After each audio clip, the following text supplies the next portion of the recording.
There's a massive group of females just outside the studio. I don't know if they work here. I've never seen them before. But for some strange reason, I think I know why, they've decided to become a studio. It's you, Tracy. They came to see you. Well, he was the runner-up to Carrie Underwood's season 4 of American Idol. But his music career has been second to nonsense, and Bo Bice is here this morning. Bo, thank you so much for coming in. Thank you for having me. You know, do you ever get used to that? You know, all of a sudden, 5, 10, 15, 20 ladies, they hear you're in a room, probably even more than that, they come in. What is that like? Well, I think I'm flattered by it. That's pretty cool. I still don't know if they're here to see me. It might be like free coffee and donuts right around the corner or something. But they're here to see you. Well, I'm flattered though. It is quite cool. You know, I gotta say. I can't imagine how things have changed, but a lot of people talk about maybe you benefited from having not actually won, being a rocker, not fitting any sort of pop mold, and then not being maybe forced to put out an album that somebody else wanted. That you benefited. Do you feel that?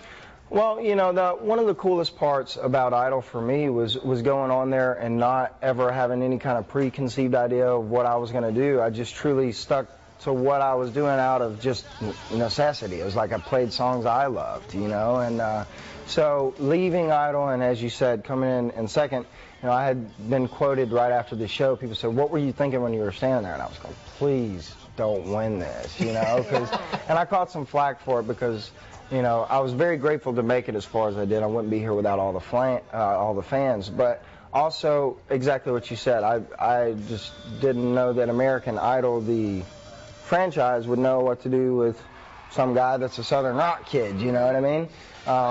But hey, you know, things worked out perfect for us. I'm grateful. Carrie Underwood and I have been friends since there was 184 of us in the competition, so I'm pleased as punch with all her success and Grammys and, you know, CMAs and everything. And, you know, I feel like it's, you know, the Lord's blessed me with so much. You know, I don't ask for anything every day, but just to wake up and, you know, get to enjoy this life that He puts us out here to do. So. You've been through a lot, and some people might not realize some of the health concerns that you have. Can you kind of update us on how you're doing? Well, you know, I'm doing a lot better. A lot of people know I had a bad spurt on the Idol tour. You know, I was hospitalized. I had to have intestinal surgery, and then I was hospitalized about 15 times on tour last year in different states. And, you know, it was just a matter of really needing to get better. You know, I'm a person that loves to work. You know, I've always loved to work. I've been doing this making a living at it 14 years. So coming from the mentality of if I did not work and I did not have a gig, I did not have money coming in, you know, it's hard to change your wheels and say, okay, hey, guess what? You can take a break. It's okay to take a break a minute, you know. So really, my wife and odd enough, my little son, you know, it was easy.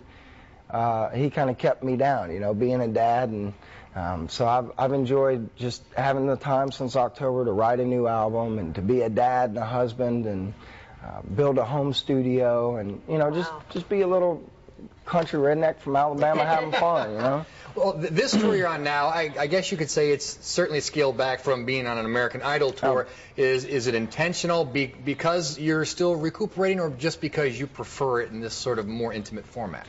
Well, this all really, it's amazing how this all worked out. Gary Nichols and I have been friends for 10 years, and we played a show together about a year and a half ago, and we hadn't played together in 6, 7 years, and I was like, man, we should do like this acoustic thing. That'd be cool. And we talked about it, and when I was laid up in a hospital bed, I called him, and or I think he called me, one or the other, just chatting, and you know, I got in touch with my booking agent, and we worked this up to just come and kind of let people know, hey, this is some of the new stuff that's going to be on the album in the fall.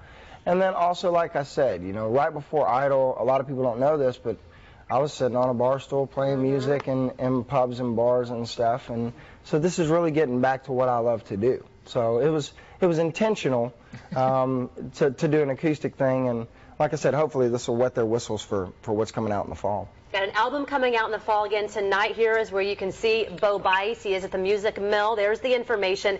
841-1850. Log on to fox59.com. More information on BoBice.com too, yes, right? And before we leave you, we got to ask you about... We got to ask, what do you think about this year? Oh, wow. You know, I went and visited probably, I guess, a month and a half ago out in L.A. when I was doing the Blades of Glory premiere.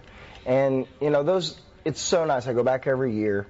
And it's so nice to be a part of that alumni, you know. I'm so grateful to them. I wouldn't have the kind of career and the kind of fan base without American Idol. And Jordan or Blake? Jordan or Blake? I don't know, to be honest with you. I've said it was going to be a girl from the beginning, but I think it's going to be a close one. Okay.